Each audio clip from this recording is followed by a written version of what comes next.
Picture this. The world's largest medieval book weighs 165 pounds and takes 2 people just to lift it. The Codex Gigas, known as the Devil's Bible, stands as one of history's most extraordinary literary achievements. And the question of how long it took to create has puzzled scholars for centuries. At 36 inches tall, 20 inches wide, and nearly 9 inches thick, the Codex Gigas dwarfs every other medieval manuscript ever discovered. Its 310 remaining pages came from the skins of 160 donkeys, creating a surface area of over 1,500 square feet. But size alone doesn't tell the whole story. This isn't just a Bible, it's a complete medieval library bound into a single volume. The manuscript contains the entire Latin Bible, alongside an encyclopedia by Isidore of Seville, historical works by Flavius Josephus, medical treatises, calendars, exorcism formulas, magic spells, and a chronicle of Bohemian history. It's as if someone attempted to capture all human knowledge in one place. And here's what makes it truly remarkable. Scientific analysis confirms that every single word flowed from one person's hand. Created sometime between 1204 and 1230 in the Kingdom of Bohemia, the Codex Gigas emerged from a world where books were rare treasures. Each page had to be prepared by hand, each letter carefully formed with a quill pen, each illustration painstakingly detailed. The sheer scope of this project would have staggered any medieval scribe. Legend tells us the book was completed in a single night by a monk named Herman the Recluse, who struck a deal with the devil himself to finish his impossible task.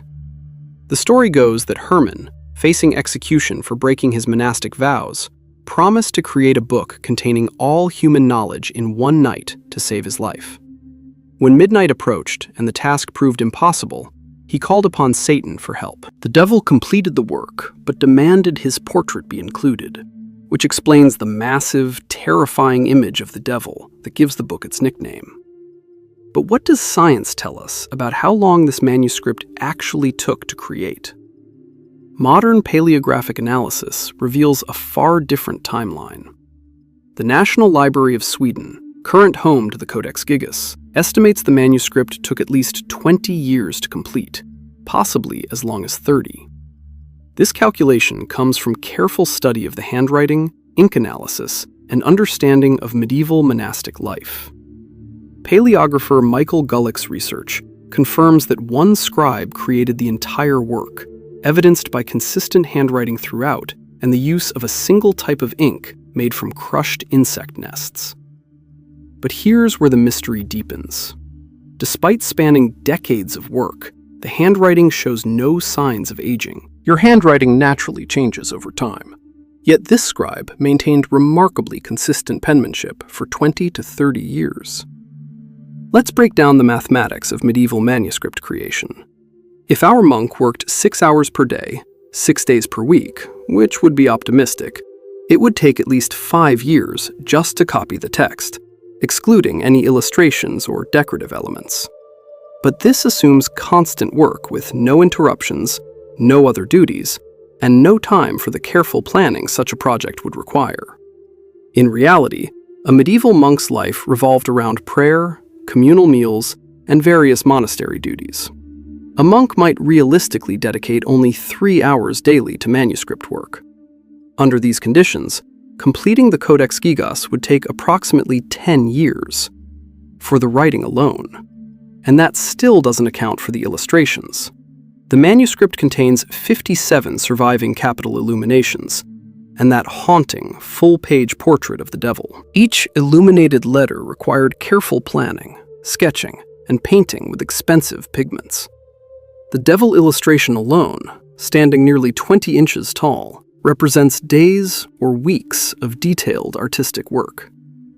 National Geographic estimates that recreating the Codex Gigas by hand today, working continuously day and night, would take 5 years just for the text. Factor in realistic working conditions, the illustrations, the ruled lines that guide each row of text, and the planning required for such an ambitious project, and we arrive at that 20 to 30-year timeline. But why would anyone attempt such a monumental task?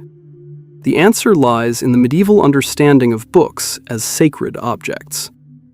In an age when literacy was rare and books were treasures more valuable than gold, creating a manuscript was an act of devotion. The Codex Gigas represents the ultimate expression of this devotion, a single volume containing everything a monastery might need. The manuscript's journey through history matches its creation in remarkableness. After the original monastery at Podlajice went broke in 1295, they pawned their prized book to a rival Cistercian monastery. Before handing it over, the monks likely removed several pages containing their specific Benedictine rules, pages that remain missing to this day. The book survived the Hussite Wars, caught the attention of Holy Roman Emperor Rudolf II, who borrowed it in 1594 with no intention of returning it. During the 30 Years' War, Swedish forces seized the manuscript in 1648, and it's remained in Sweden ever since. In 1697, the Codex Gigas survived a dramatic rescue when fire consumed the royal castle in Stockholm.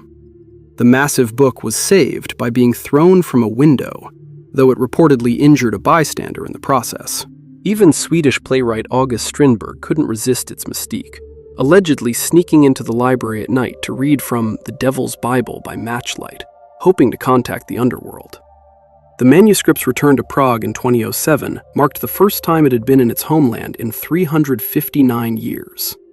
The Czech government paid Sweden $10 million for the 4-month loan, with additional insurance costs of $15 million. The exhibition drew massive crowds eager to see their cultural treasure.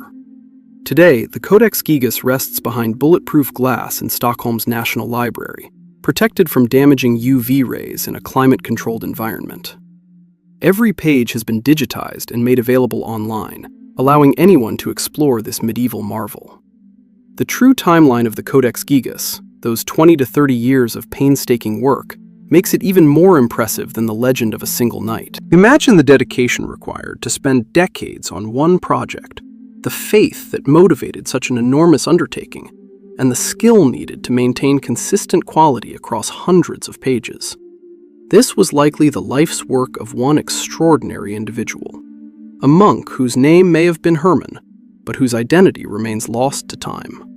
He created something unprecedented, a portable library, an encyclopedia of medieval knowledge, a work of art, and proof of human perseverance, all bound together in the world's largest book. The Codex Gigas stands as proof that the most remarkable achievements often require not supernatural intervention, but something far more impressive: decades of patient, dedicated human effort. In our age of instant everything, there's something profoundly moving about a project that took nearly half a lifetime to complete. The Devil's Bible reminds us that some things worth doing are worth doing slowly, carefully, and with absolute devotion to perfection. The next time you see a book, remember the Codex Gigas and its anonymous creator, who spent 20 to 30 years proving that one person, with enough time and dedication, really can capture the world between two covers.